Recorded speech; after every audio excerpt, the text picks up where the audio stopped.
છોહીના વિગતો મળી રહી છે કે જ્યાં ક્ષત્રિય સમાજના રોષને લઈને રાજ્યના ગૃહપ્રધાનના નિવાસસ્થાને મહત્વની બેઠક મળેલી હતી અને હર્ષ સંઘવીના નિવાસસ્થાને મળેલી બેઠક જે પૂર્ણ થઈ ગઈ છે તેવી વિગતો મળી રહી છે। ક્ષત્રિય નેતાઓ સાથેની બેઠક 4 કલાક બાદ પૂર્ણ થઈ હોવાની વિગત અહીંયા મળી રહી છે। રૂપાલા સામે ક્ષત્રિયોનો વિરોધ ખાળવા ભાજપની આ મહત્વપૂર્ણ બેઠક મળી હતી જે 4 કલાક સુધી ચાલી હતી। તો રૂપાલા સામે ક્ષત્રિયોનો જે વિરોધ છે હવે રાજ્યવ્યાપી થઈ ગયો છે। ઠેર ઠેર રૂપાલા સામે વિરોધ દર્શાવવામાં આવી રહ્યો છે અને તે વચ્ચે ક્ષત્રિય નેતાઓ સાથે આ રાજ્યના ગૃહપ્રધાનના નિવાસસ્થાને મહત્વની બેઠક મળી હતી જે પૂર્ણ થઈ છે।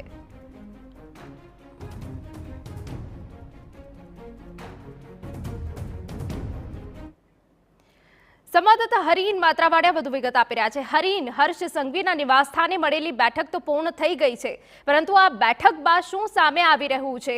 ક્ષત્રિય સમાજનો રોષ શાંત કરવા માટે હવે ભાજપની આગળની રણનીતિ શું રહેશે?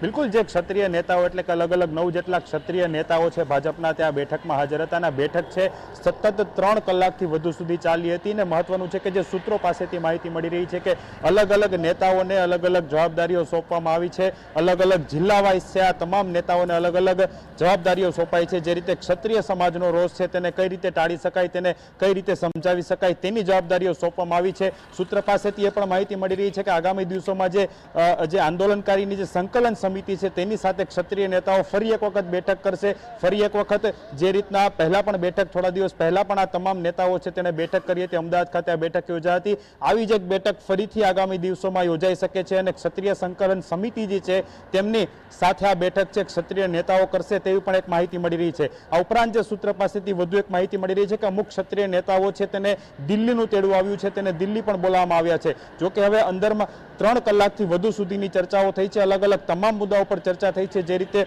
ક્ષત્રિય સમાજ દ્વારા એક તરફ જે રીતના રણનીતિ પણ બનાવવામાં આવી છે, આગામી દિવસોમાં મહાસંમેલનની વાત હોય, ગઈકાલે રેલી કરવામાં આવી હતી ક્ષત્રિય સમાજ દ્વારા, આજે પણ ધંધુકામાં મહાસંમેલન બોલાવવામાં આવ્યું છે। એટલે આ પ્રમાણે જે અલગ અલગ ગામડા સુધી જે છે પુરુષોત્તમ રૂપાલાનો વિરોધ છે તે પહોંચ્યો છે, તેને કઈ રીતે ટાળી શકાય, તેને કઈ રીતે સમાધાનરૂપી પ્રયત્નો કરી શકાય, રૂપાલાની ટિકિટને લઈને પણ ચર્ચાઓ કરવામાં આવી હતી। એટલે ઓવરઓલ જે પણ પ્રશ્નો હતા, જે પણ ક્ષત્રિય સમાજના આંદોલન હતા, જે પણ અત્યારે ચાલી રહ્યું છે તેને લઈને સતત 3 કલાકથી વધુ આ બેઠક છે તેમાં અલગ અલગ મુદ્દાઓ પર ચર્ચા થઈ છે। અને જે રીતે મેં જણાવ્યું કે સૂત્રો પાસેથી જે માહિતી મળી છે કે નેતાઓને જવાબદારી સોંપી દેવામાં આવી છે, અલગ અલગ જે જગ્યાઓ છે, અલગ અલગ જિલ્લાઓ છે, અલગ અલગ પ્રદેશ છે ત્યાં જઈ અને ક્ષત્રિય સમાજના કઈ રીતે સમાધાન રૂપી પ્રયાસો થઈ શકે, કઈ રીતે નેતાઓને અથવા આગેવાનોને સમજાવી શકાય તે તમામ મુદ્દાઓ છે તે ચર્ચા કરવામાં આવી રહી છે। જી બેકો હરીન, ખૂબ અગત્યની જાણકારી આપી છે। જે ક્ષત્રિય નેતાઓ સાથે મહત્વપૂર્ણ બેઠક યોજાઈ હતી એ બેઠકમાં અલગ અલગ નેતાઓને જવાબદારી સોંપવામાં આવી રહી છે।